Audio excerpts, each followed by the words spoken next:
Halo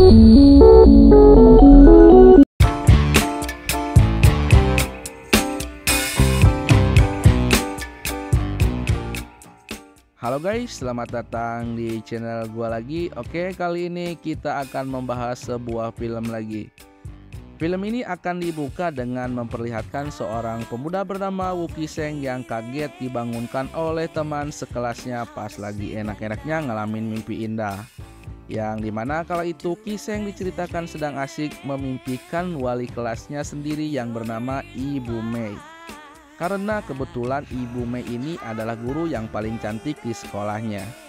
Saat sudah berangkat dan tiba di sekolah, Qixing pun dibuat cemburu akan kehadiran pacar sang wali kelas yang bernama Pa Jiangyan, yang kala itu berniat memberikan kejutan dengan melamar Ibu Mei di depan para murid.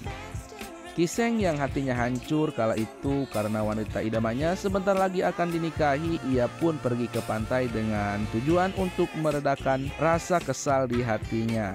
Dan bertemu dengan seorang bapak-bapak yang terlihat bingung sedang mencari akan sesuatu, yang dimana si bapak ternyata mencari handphone milik mendiang istrinya yang telah tertinggal di sana. Dan bilang kalau ia sudah berhari-hari mencari namun tak kunjung menemukannya. Saat Qixing memutuskan untuk membantu dan akhirnya berhasil menemukan handphone tersebut, sebagai tanda terima kasih si bapak pun memberikan Qixing sebuah arloji antik kepunyaannya dan bilang kalau jam itu bisa membawa pemiliknya pergi ke masa lalu yang ia inginkan. Meskipun Qixing tidak percaya dengan mudahnya oleh perkataan si bapak, ketika sudah pulang dan berada di rumah, Qixing pun mulai penasaran dan kala itu ingin tahu siapa yang menaruh surat cinta untuknya 1 tahun yang lalu. Yang benar saja Qixing ini tiba-tiba menghilang dan langsung sekejap berada di kelas, yang dimana setelah melihat tulisan tanggal dan tahun yang ada di papan tulis, Qixing pun akhirnya menyadari kalau arloji itu ternyata memang benar adalah jam pembalik waktu. Saat Qixing yang sudah kembali dan bertemu dengan Ibu Mei di sekolah pada besoknya, Qixing pun bertanya kapan Ibu Mei pertama kali bertemu dengan Pa Jiangyan. Ibu Mei yang masih ingat kapan dan di mana hal itu terjadi, ia pun menjelaskan kalau Ibu Mei waktu itu sedang dirampok dan Pa Jiangyan yang kebetulan lewat pun akhirnya menolong dan menyelamatkannya. Dan sejak saat itulah mereka berdua saling mengenal dan lantas saling jatuh cinta. Nah, saat sudah tahu tanggal dan tempat yang diceritakan, Qixing pun langsung meluncur bergegas kembali ke masa tersebut. Sebab Qixing ini ternyata ingin menjadi pahlawan untuk Ibu Mei sebelum Pa Jiangyan datang agar Qixing bisa mencegah mereka berdua pacaran seperti sekarang. Ketika Qixing yang dikala itu tiba-tiba melihat seorang wanita sedang dijamret, ia pun langsung meluncur nolongin gadis tersebut. Tapi ternyata salah. Gadis itu ternyata bukanlah Ibu Mei, yang dimana tanggal yang dikatakan Ibu Mei kepadanya pastilah sudah keliru. Karena saat itu Qixing melihat Ibu Mei dan Pa Jiangyan sudah menjadi pacar. Qixing pun akhirnya balik lagi dan bilang ke Ibu Mei kalau tanggalnya mungkin sudah salah. Yang benar tanggalnya tanggal berapa? Ibu Mei yang baru ingat kalau kejadian itu ternyata adalah 5 tahun yang lalu di tempat yang sama. Qixing pun langsung tancap gas, langsung meluncur dan langsung kembali let's go pergi ke masa lalu yang sudah dibilang. Benar saja Qixing melihat Ibu Mei yang kala itu beneran sedang dirampok. Qixing pun langsung maju berniat ingin menjadi pahlawan dan langsung gelut sama si perampok kurus krempeng ini. Saat Qixing kewalahan ngadepin si perampok karena perampok kurus ternyata kuat punya otot kabel tulang besi, Ibu Mei pun lantas berteriak guna meminta tolong, yang membuat Pa Jiangyan datang dan membuat mereka berdua jatuh cinta pada pandangan pertama. Apa ini gagal lagi. Berhubung udah capek lari-larian bolak-balik, mata udah lebam, Qixing pun akhirnya kembali lagi ke masa sebelum perampok harus melancarkan aksinya. Dan benar saja si perampok ada di sana sedang santuy di bawah pohon. Kita sebut saja namanya Damanhuri ya. Qixing yang kala itu tengah berusaha untuk menasihati Damanhuri biar tidak jahat lagi sama orang. Mereka berdua pun akhirnya saling curhat akan masalah mereka satu sama lain. Dan kini sudah terlihat menjadi seperti teman yang sudah akrab.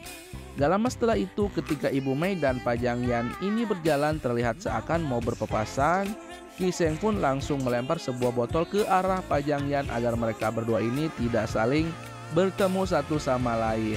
Namun sialnya si Damanhuri malah balik lagi ke jiwa perampoknya saat melihat Ibu Mei sendirian di sana, dan terpaksa harus dihalangi oleh Kiseng yang babak belur setelah kembali dihajar.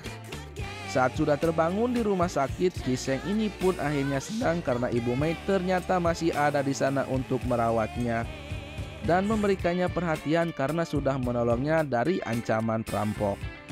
Beberapa hari kemudian saat akan mau dibesuk, Ibu Mei pun dikagetkan melihat Kiseng ternyata kini sudah lenyap yang membuatnya lantas khawatir keliling rumah sakit untuk mencari Kiseng. Namun ternyata Kiseng malah sudah menunggunya di sana dan memberikan kejutan dengan menyanyikan sebuah lagu dan langsung bergegas menyatakan cinta ke Ibu Mei di depan orang-orang. Ibu Mei yang awalnya tidak suka dibegitukan karena malu, Kiseng lantas langsung bergegas pergi dengan melontarkan gombalan maut kalau ia sungguh mencintai Ibu Mei dengan hati yang tulus.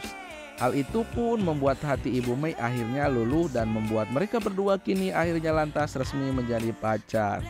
Ketika Kiseng dan Ibu Mei sudah pacaran dan lengket tidak terpisahkan, kisah ini pun lagi-lagi dibuat menjadi was-was karena mendengar guru baru dikabarkan akan hadir di sekolah itu, yang ternyata itu adalah Pajangyan. Takut akan hubungan yang ia miliki dengan Ibu Mei terancam, Kiseng pun setiap waktu terus memantau pergerakan dari Pajangyan dan tidak lupa sering memberikan kejutan ke Ibu Mei agar Ibu Mei ini semakin sayang.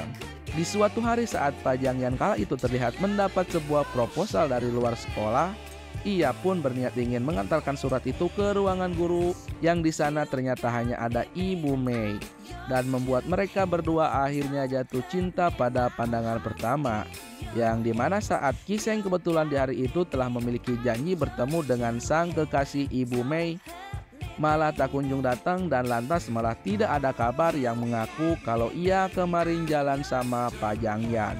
Dan sadar kalau ia sebenarnya tidaklah mencintai Kiseng, Ibu Mei meninggalkan Kiseng dan pergi begitu saja. Kiseng pun lantas kecewa dan sedih merengek-rengek tidak terkendali dan lantas tidak menyangka kalau kejadiannya akan seperti itu, padahal Kiseng ini sudah pacaran dan saling sayang dengan Ibu Mei dan sudah bersusah payah untuk mencegah Ibu Mei dan Pajangyan ini bertemu di taman saat dirampok. Namun hal itu tidak bisa mencegah mereka berdua menjadi pasangan seperti di masa depan, yang dimana sejak saat itulah si Kiseng ini akhirnya sadar meskipun Kiseng dengan bantuan jam ajaib sudah bersusah payah kembali ke masa lalu, ia bisa mencegah sebuah takdir, namun pada akhirnya ia tetap tidak bisa merubah takdir tersebut, yang dimana takdir itu mau bagaimanapun juga akan dicegah pasti akan kembali ke jalannya semula dengan sendirinya. Kiseng pun akhirnya kembali ke pantai dan bertemu lagi dengan bapak-bapak yang dulu memberinya jam ajaib, dan membuatnya sadar itulah sebabnya kenapa si bapak ini tetap tidak bisa mencegah kematian istrinya dengan jam tersebut. Tak lama kemudian gadis yang memberikan surat cinta pun terlihat datang menyadarkan akan Kiseng kalau ia ternyata terlalu berambisi mengejar akan sesuatu yang bukan miliknya dan mengabaikan hal yang pasti sudah ia miliki di depan mata. Dan filmnya pun berakhir dengan Kiseng yang kini sudah belajar menjadi orang yang jauh lebih dewasa dan orang yang akan menerima akan takdirnya sendiri.